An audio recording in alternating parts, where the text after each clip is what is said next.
Hello everyone, इस video में मैं आप लोगों को क्लास 9 का हिस्ट्री का chapter number 1 the French revolution का पार्ट 1 है ये हमारी इस वीडियो का। सो स्टार्ट करते हैं इस चैप्टर की explanation. So the French revolution, इस चैप्टर में हम लोग पूरा पढ़ने वाले हैं फ्रांस के अंदर रेवोल्यूशन कैसे आया। ठीक है, अब ये बात फैल रही थी कि राजा के जो सोल्जर हैं उन पर अटैक कर देंगे। फिर बहुत सारे लोगों ने गवर्नमेंट बिल्डिंग पर अटैक कर रहे थे और लोगों ने पेरिस के ईस्ट की तरफ बैस्टाइल पर अटैक करने के लिए सोच लिया। राजा का उस टाइम पे 14 जुलाई 1789 में पेरिस के ईस्ट में लोगों ने अटैक करने का सोच लिया। और लोगों ने अटैक करने का इसलिए सोच लिया क्योंकि बैस्टाइल फोर्ट एक जेल है और वो राजा के अंडर आता है। तो राजा उनके लिए बहुत चीज़ें नहीं कर रहे थे, जिसकी वजह से लोगों का गुस्सा उस बैस्टाइल फोर्ट पर निकला। और लोगों ने क्या किया, उस बैस्टाइल फोर्ट पर बहुत सारे बिल्डिंग पे बहुत सारे हमले करे और बहुत सारी चीज़ें करी। लोगों ने क्या किया, वहाँ के कमांडो को भी मार दिया और वहाँ पे जितने भी कैदी थे उन्हें भी छुड़वा दिया। उसके बाद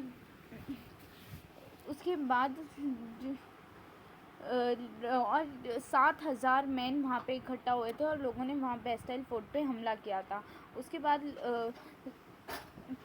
वहाँ पर हमला किया। ओके, अब हम लोग पढ़ते हैं राजा के बारे में। French society during the late century. ठीक है, तो राजा का नाम था लुई 16। वो एक बर्बन फैमिली से बिलोंग करते थे और वो राजा बने थे, लुई 16 राजा बने थे 1774 में। और जो उनकी 20 साल में, जब वो 20 ईयर्स के थे तो उनकी शादी हुई थी ऑस्ट्रिया की रानी से, जिसका नाम था मैरी एंथोनिस। और उसके बाद उनकी शादी के बाद जो उनका ट्रेजर था वो खाली होता जा रहा था और उसके पीछे आप लोग से रीज़न पूछे जाएंगे एग्ज़ाम में भी, तो आप लोग को बताना पड़ेगा 5 रीज़न। तो फर्स्ट रीज़न है कि फ्रांस को वॉर बहुत ज़्यादा पसंद है। फ्रांस वॉर करने में, तो सबसे पहले फ्रांस की किसी से भी वॉर होती है उसमें सबसे ज़्यादा पैसा ख़त्म हो गया।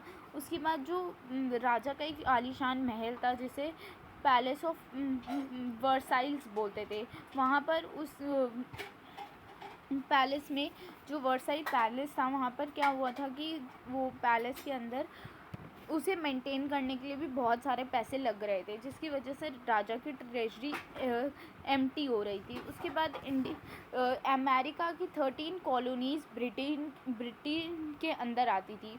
ठीक है, तो फ्रांस का एनिमी सबसे बड़ा है ब्रिटेन। फ्रांस ने अमेरिका को इंडिपेंडेंस दिलवाने के लिए ब्रिटेन से पैसे खर्च करे, वहाँ पे पैसे ख़त्म हो गए। उसके बाद 10% जो लोन पे इंटरेस्ट था वो भी देना पड़ रहा था, जिसकी वजह से ट्रेजरी खाली हो गई।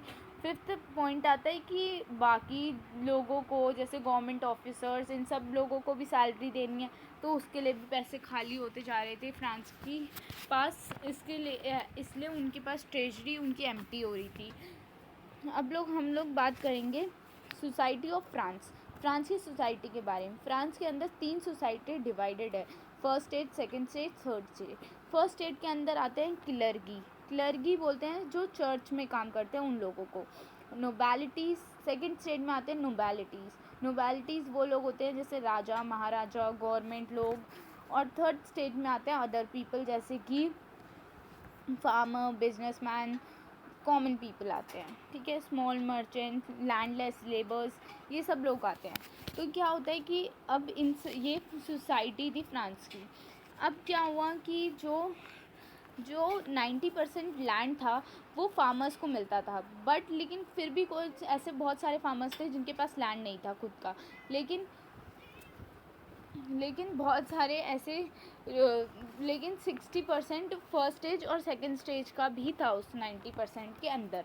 उसके बाद क्या होता है, थर्ड स्टेज को टाइटली टैक्स है जो थर्ड स्टेज को फर्स्ट स्टेज को देना पड़ता था।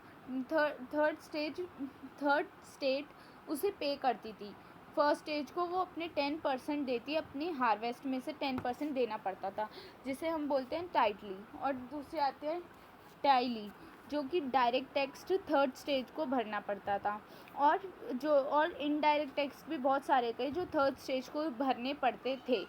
उसके बाद अब हम लोग बात करते हैं प्रिविलेज। ऐसे बहुत सारे प्रिविलेज है जो फर्स्ट स्टेज और सेकंड स्टेज को मिलते हैं, लेकिन थर्ड स्टेज को नहीं मिल रहे थे। सबसे पहले फर्स्ट स्टेज और सेकंड स्टेज को कोई भी टैक्स नहीं भरना पड़ता था। फर्स्ट स्टेज और सेकंड स्टेज कोई टैक्स नहीं भरते थे, लेकिन सेकंड स्टेज को थर्ड स्टेज लोगों के लिए काम भी करती थी। फर्स्ट स्टेज और सेकंड स्टेज वालों के लिए भी काम करती थी, और जो दूसरे स्टेज के लोग थे, थर्ड स्टेज को टैक्स भरना पड़ता था, और थर्ड स्टेज ही रिसीव भी करती थी टैक्स। अब आते हैं पॉपुलेशन की बात। 1715 में फ्रांस की पॉपुलेशन थी 23 मिलियन। फ्रांस की पॉपुलेशन थी 23 मिलियन, और उसके बाद 1789 में फ्रांस की पॉपुलेशन हो गई 29 मिलियन। सो पॉपुलेशन बढ़ रही थी, बट सिचुएशन क्या थी, पॉपुलेशन बढ़ रही थी लेकिन फूड का प्रोडक्शन नहीं बढ़ रहा था उतना ज़्यादा। लेकिन थर्ड स्टेज की सैलरी भी नहीं बढ़ रही थी सिमिलरली। ठीक है, स्टेटस क्या था कि आउट ऑफ स्टॉक चीज़ें हो रही थी। जब कोई भी चीज़ जैसे हमें, और फ्रांस के अंदर का जो ये बैस्टाइल पे लोगों ने अटैक किया, उसका रीज़न ये था कि वहाँ पर जो लोग थे ना, उसका रीज़न ये था कि वहाँ पर जो खाने के दाम थे, मतलब जो ब्रेड का प्राइस था वो आसमान छू रहा था। सैलरी बढ़ नहीं रही थी, लेकिन खाने की चीज़ें इतनी ज़्यादा महंगी हो रही थी कि कुछ पूछो ही मत। इसलिए वहाँ पे बैस्टाइल पर अटैक हुआ। थर्ड स्टेज को ही हर चीज़ का टैक्स भरना पड़ता था। फर्स्ट स्टेज और सेकंड स्टेज कुछ करती ही नहीं थी। ठीक है, तो इससे क्या हो रहा था, गरीब गरीब होता जा रहा था और अमीर अमीर होता जा रहा था।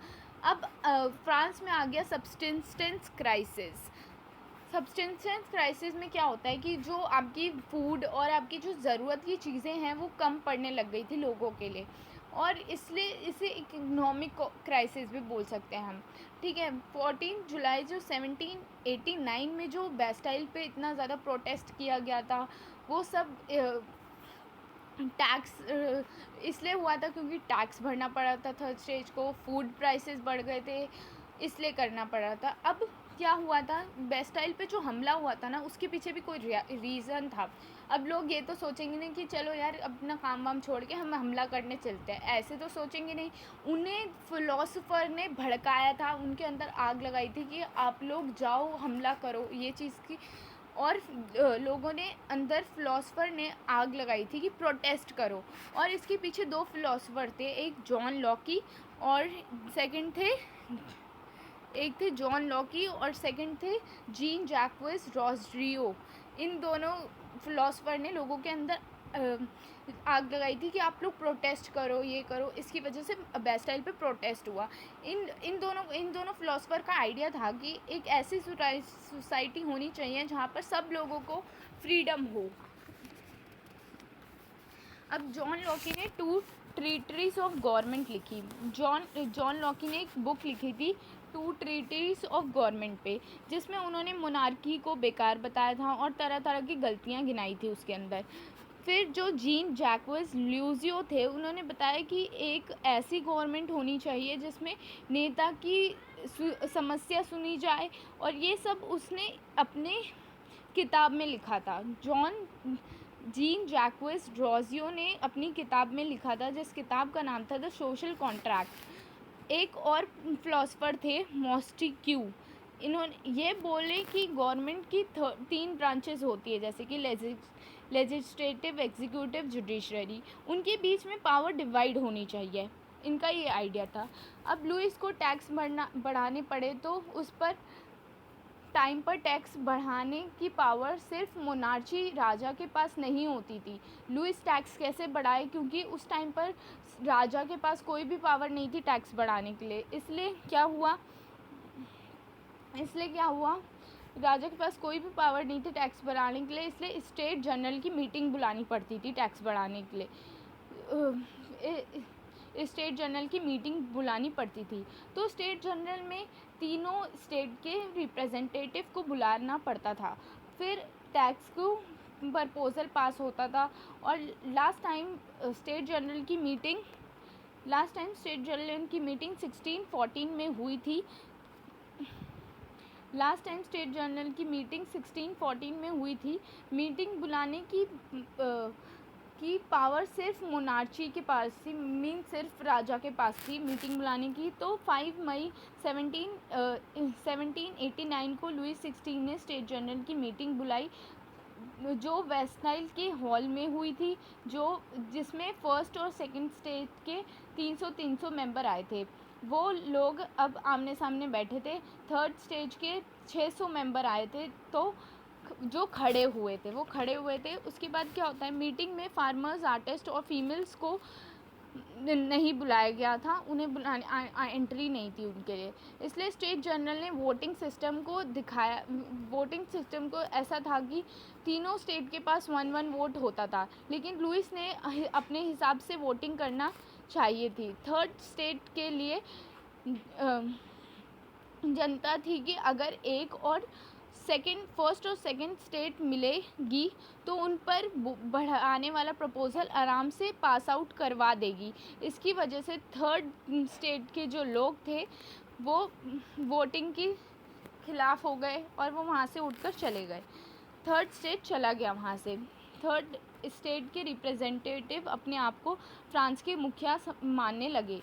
20 जुलाई 1879 सारा के सारे वेस्टाइल के इंडोर टेनिस कोर्ट में जाकर इकट्ठे हो गए और उन्होंने अपने आप को नेशनल असेंबली घोषित कर दिया। बिना किसी के हुए आपको अब कानून बनाने वाला अपने आप को घोषित कर दिया।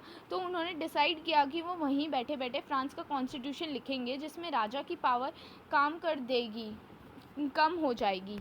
राजा की पावर कम हो जाएगी। उन्होंने बोल दिया कि हम कॉन्स्टिट्यूशन बना के ही जाएंगे, और इनको लीड करने वाले 2 इंसान थे, मीराबाऊ और एबी सीओस। मीराबाई एक नोबल फैमिली से बॉर्न हुए थे, जो कि नोबेलिटी से हुए थे, जिनकी सेकंड स्टेज थे, और वो जो फर्स्ट और सेकंड स्टेज के प्रिविलेज मिलते थे वो उसके खिलाफ थे। माना जाता था कि मीराबाऊ की स्पीच बहुत स्ट्रॉन्ग होती थी। So thank you so much guys for this video, and this is the first part of this chapter's video. I hope you please like, share and subscribe. Next part will be coming soon. Bye bye.